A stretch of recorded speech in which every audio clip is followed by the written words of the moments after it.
বিসমিল্লাহির রহমানির রহিম।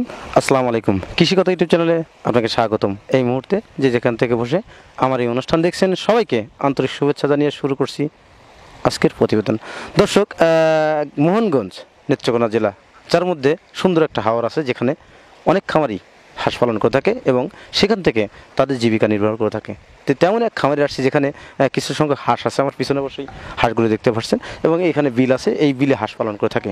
হাঁস পালন করে খামারিরা কীভাবে জীবিকা নির্বাহ করে থাকে এবং হাঁস পালন করে তারা কতটুকু লাভবান হতে পারছেন সেই বিষয়গুলো শুনবো। চলুন দর্শক, কথা না বাড়িয়ে শুরু করি আজকের ভিডিও। আসসালামু আলাইকুম। ওয়ালাইকুম সালাম। কেমন আছেন ভাই? ভালো আছি। আপনার নাম কি? আমার নাম আজিজুল। আজিজুল। আপনার গ্রামের বাড়িটা কোথায়? শেরাতলি। তলি। এই যে হাঁস পালন করার অভিজ্ঞতা কত বছরের আপনার? এই 7-8 বছর। আপনি এই যে হাঁস পালন করেন 7-8 বছর অভিজ্ঞতা, আপনি শুরুটা কিভাবে করছিলেন? আর এই 200-250 আন্য প্রথম শুরু করছি। এই কি জাতের হাঁস দিয়ে খামারটি শুরু করছিলেন আপনি? চড়ুই, কাগি। এই যে ডিমের রাজা কোন হাঁসকে বলা হয়? আপনি চড়ুই আর কাগি। এই যে চড়ুই জাতের যে হাঁসটা, এই হাঁসটা দেখতে কেমন দেখা যায় আর কি? এরা খাবারটা কিভাবে সংগ্রহ করতে পারে? আর এটা আপনার খাবার ভিতরে এসে সংগ্রহ করতে পারে আউরের মধ্যে সহজে। হাঁস পালনের অভিজ্ঞতার ক্ষেত্রে আপনি যে এখন খামারে মূলত কতগুলো হাঁস আছে আপনার? এই 500-600 আছে। এই 500 হাঁস থেকে প্রতিদিন আপনি কি টাকা আয় থাকে? আর আপনার এটা তো আমরা হিসাব রাখি কিনা, এরপরে আপনার মোটামুটি ভালোই থাকে। এখন 600 হাঁসে কি পরিমাণ ডিম আছে আপনার? এই 300-400 আছে। আচ্ছা, আর কি ডিম কি আরো বাড়ার সম্ভাবনা আছে? হ্যাঁ আছে। কি পরিমাণ ডিম আসবে সর্বশেষ? এই 500 মতন। 100 ডিম কেন দেবে না হাঁস? এটা আপনার ওয়া থাকে, আপনার এইটা পায়রে আর একটা বদ্ধ হয়, এটা এমনি এমন একটা ওয়া থাকে। হাঁসের ডিম বৃদ্ধি করার জন্য আপনারা কি কি খাবার দিয়ে থাকেন? ধান দিই, শামুক দিই, লেয়ার দিই। এই যে হাঁসগুলো যে সংগ্রহ করছেন, কাছ থেকে হাঁসগুলো সংগ্রহ করছেন? আমদাদ ভাইয়ের কাছ থেকে। আমজাদ ভাইয়ের বাসাটা কোথায়? আর কি মোহনগঞ্জ। তার এই হ্যাচারি বা হাঁস ক্রয় বিক্রয় অভিজ্ঞতা বা তার অভিজ্ঞতা কত বছরের? ওনার বহু দিন ধরে, আমরা ফালার আরো বহু আগ থেকে অভিজ্ঞতা। আপনাদের এলাকাতে এই হাঁসের প্রজননটা আনছে কারা? এই আমাদের আমদাদ ভাই দেয়, ওনার ফ্যাসারি থেকে বাচ্চা দেয়, বড় হাঁস ওনার সংগ্রহ করে দেয়, ওনাই সব কিছু দেয়। আপনারা যে হাঁস পালন করতে গেলে বিভিন্ন রোগ হয়, কি কি রোগ হয়ে থাকে হাঁসের? আপনার এটার রেগে ধরে, ডায়রিয়া ধরে, বিভিন্ন জাতের রোগে ধরে। যখন আপনার ডাক প্লে বা কলেরা হয়ে থাকে, এর জন্য আপনারা কি করে থাকেন? ভ্যাকসিন করি, এমনি আরো ওষুধ আছে, বিভিন্ন জাতের ওষুধ এনে আমরা খাওয়াই। এই যে ভ্যাকসিন করেন, এই ভ্যাকসিনগুলো কোথা থেকে সংগ্রহ করেন বা কার কাছ থেকে সংগ্রহ করেন? এটা আমদাদ ভাই আপনি সংগ্রহ করে দেয় না। আপনার এই যে প্রতিদিন এখন 400-500 মতো ডিম আছে আর কি, এই ডিম প্রতিদিন কত টাকা ডিম বিক্রি করেন? আপনার এটা আপনার হয় 7-8 হাজার টাকা হয়।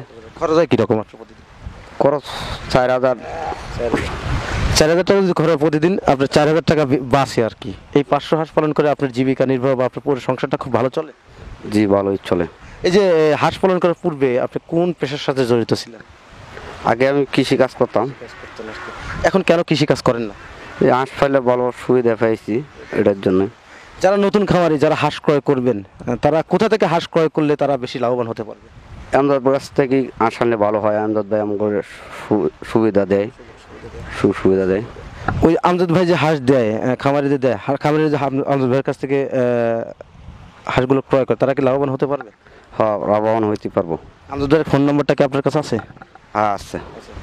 দর্শক, আমি কিন্তু খামারিদের কাছ থেকে অনেক কথা বললাম এবং আপনাদের কাছ থেকে জানালাম। ওনার কাছে থেকে আমি অবশ্যই আমজাদ ভাইয়ের নাম্বারটা নিব এবং আমজাদ ভাইয়ের নাম্বারটা নিয়ে সেই নাম্বারটা ভিডিও স্ক্রিন দিয়ে থাকবো, তার সাথে কথা বলে আপনার হাঁসগুলো হাঁসের বাচ্চা ক্রয় করতে পারবেন। তিনি তার কাছ থেকে, উনি যে খামারটা শুরু করছেন, উনি খামারটা শুরুটাই হয়েছে তার কিন্তু অল্প সংখ্যক হাঁস দিয়ে। তিনি এই মোহনগঞ্জ জেলা, ওনার যে এলাকায়, এখানে একটু হাওর আছে, যে হাওরে আপনার কোলাবিল দেখতে পাচ্ছেন, এ সাইডে নদীর মতো আছে, যেখানে প্রায় 12 মাসই পানি থাকে এবং যেখানে শামুকগুলো থাকে এবং পাশাপাশি ধান ফিট ইত্যাদি দিয়ে থাকে। এতে হাঁসের ডিম বৃদ্ধি পেয়ে থাকে। তো এই খামারিরা এইভাবেই কিন্তু তারা জীবিকা নির্বাহ করে থাকে। আর মোহনগঞ্জ নেত্রকোনা জেলার মধ্যে যে মোহনগঞ্জ থানা কিছু গ্রাম আছে, যেখানে তাদের জীবিকা নির্বাহ হয় হাঁসের খামার করে। তো এখানে শুধু বড় হাঁস না, ছোট হাঁস, একদিনের বাচ্চা, যে কোনো বয়সের হাঁস কিন্তু পাওয়া যায় এবং অনেক সাশ্রয় দামে। আমজাদ ভাই অনেক একটা ভালো লোক। বিগত ভিডিওতেও আমি একটা লোকের সাথে তার অনেক প্রশংসা শুনছি। এখানে আরেকজনের কাছে আসছি যেখানে তিনিও তার প্রশংসা করছেন, কারণ এই এলাকা থেকে আমজাদ ভাই তিনি হাঁসগুলো বিক্রি করে থাকেন এবং বিভিন্ন বাচ্চা বিক্রি করে থাকেন। তার কাছ থেকে হাঁস এবং হাঁসের বাচ্চা ক্রয় করে খামারে কিন্তু আজ লাভবান হতে পারছে।